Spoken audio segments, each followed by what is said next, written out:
Roasting is just for entertainment purpose, so don't take it serious.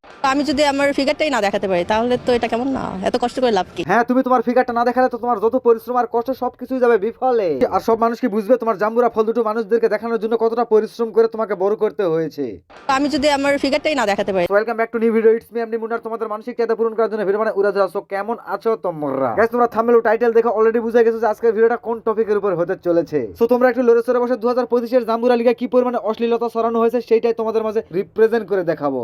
आइए देखते हैं मजा आएगा। তার আগে একটা কথা জেনে রাখো, 2025 এর জাম্বুরা লিগের সেলিব্রিটিরা এতটাই অশ্লীলতা ছড়িয়েছে যে সুপ্রিম কোর্টের এক আইনজীবী লিগ্যাল ওয়েতে 9 জন সেলিব্রিটির নামে উকিল নোটিশ পাঠিয়েছে। সাথে আরো বলেছেন অভিযুক্ত ব্যক্তিরা যেন 15 দিনের মধ্যে তারা তাদের জবাবদিহি করেন। 15 দিনের ভিতরে কেন ক্রিকেট লিগ 2025 সেলিব্রিটি নামে অশ্লীলতা ছড়াচ্ছে তার জন্য জবাব প্রদান করে। আনলেস আমরা কিন্তু তাদের বিরুদ্ধে ডিফরমেশনে মামলা করব এবং কি অশ্লীলতা ছড়িয়ে কেন দিচ্ছে তারা ক্রিকেট লিগ নামে সেই প্রেক্ষিতে কিন্তু আমরা আইনগত ব্যবস্থা নিব। এখানে একটা জিনিস চিন্তা করে দেখেন, কতটা অশ্লীলতা ছড়াইলে একজন সুপ্রিম কোর্টের আইনজীবী আইনি পদক্ষেপ নিতে বাধ্য হয়। তো বিশ্বাস করো ভাইরা, জাম্বুরা লিগের নাম দিয়ে এতটাই অশ্লীলতা ছড়িয়েছে যা একদম সীমা লঙ্ঘন করে ছাড়ছে। এদিকে আবার এক সেলিব্রিটি আপা কয়, আমি যদি আমার ফিগারই না দেখাই তাহলে এত পরিশ্রম এত কষ্ট করে লাভ কি?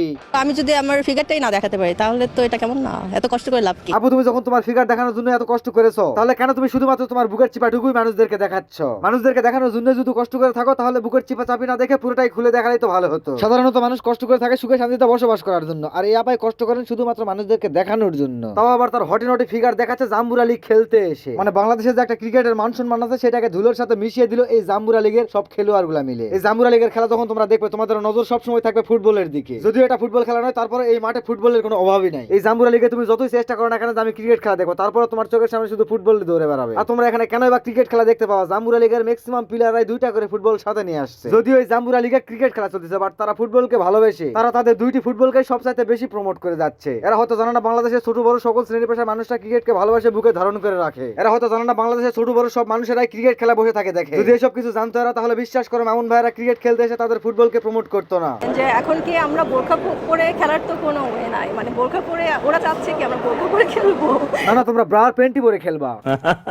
মানে আপুটাও নাকি সেলিব্রিটি, বাট আমি চিনি না, বাট কখনো দেখিও নি যে আপুটা কি করে। তো কথা ওইটা না, বাট আপুটা ড্রেস আপের দিকে একটু দেখো। পরছে তো শাড়ি, আমার কাছে কেমন জানি লাগতেছে মশারি। এদিকে আবার সে ব্লাউজ পরছে না ব্রা পরছে, সেটা নিয়েও আছে আমি কনফিউশনের মধ্যে। মানে একটা জিনিস ক্লিয়ার বুঝতে পারলাম, যারা ন্যাচারাল ভাবে চলাফেরা করে ব্রা আর মশারির মতন শাড়ি পরে, যাতে মানুষ তাদের জাম্বুরা ফলগুলো খুব ভালোভাবে দেখতে পারে। এরা আবার আসছে জাম্বুরা লিগে ক্রিকেট খেলতে। কিসের কি ক্রিকেট খেলতেছে তার সাথে তারা তাদের জাম্বুরা ফল দেখানো নিয়ে ব্যস্ত আছে। ক্রিকেট খেলা নয়, উদ্দেশ্য যেন ফিগার দেখানো। সবই সেলিব্রিটি মানুষ আর বড় লোকের ব্যাপার, আর বড় লোকেরা সবসময় তাদের যা জিনিস নিয়ে একটু শো আপ করে থাকে। সেই জন্য হয়তো তারা জাম্বুরা লিগে ক্রিকেট খেলতে আসে তাদের অমূল্য সম্পদ ফিগার শো আপ করে মানুষদেরকে দেখিয়ে নিয়ে বেড়াচ্ছে। বলেন কি? এদিকে আবার জাম্বুরা লিগের আরেক সেলিব্রিটি বলে তার প্রতিটা পোস্টের নিচে কমেন্ট করে তার শ্বশুর বাড়ির লোকজনে, খুব সুন্দর লাগছে আম্মাজান। আমার শ্বশুর বাড়ির লোকেরা আমার প্রত্যেকটা পোস্টের নিচে আমার শাশুড়ির কমেন্ট থাকে, অনেক সুন্দর লাগছে আম্মাজান। করোনার মতো এত ভয়ঙ্কর একটা ভাইরাসের ভ্যাকসিন বের হলো, বাট সো স্যাড এখন পর্যন্ত লজ্জার একটা ভ্যাকসিন বের হলো না। এতক্ষণ যা শুনলা দেখলা সবকিছু 2025 এর জাম্বুরা লিগের খেলা। তো আজকের ভিডিও এই পর্যন্ত। ভিডিওটা ভালো লাগলে অবশ্যই লাইক কমেন্ট শেয়ার এন্ড চ্যানেলটা সাবস্ক্রাইব করে দিও। আর সাবস্ক্রাইব যদি নাই করো তাহলে ভিডিওতে একটা লাইক করো, আর যদি লাইকও না করো তাহলে আমার চ্যানেলের নামটা মনে রাখো, এমডি মুন্না।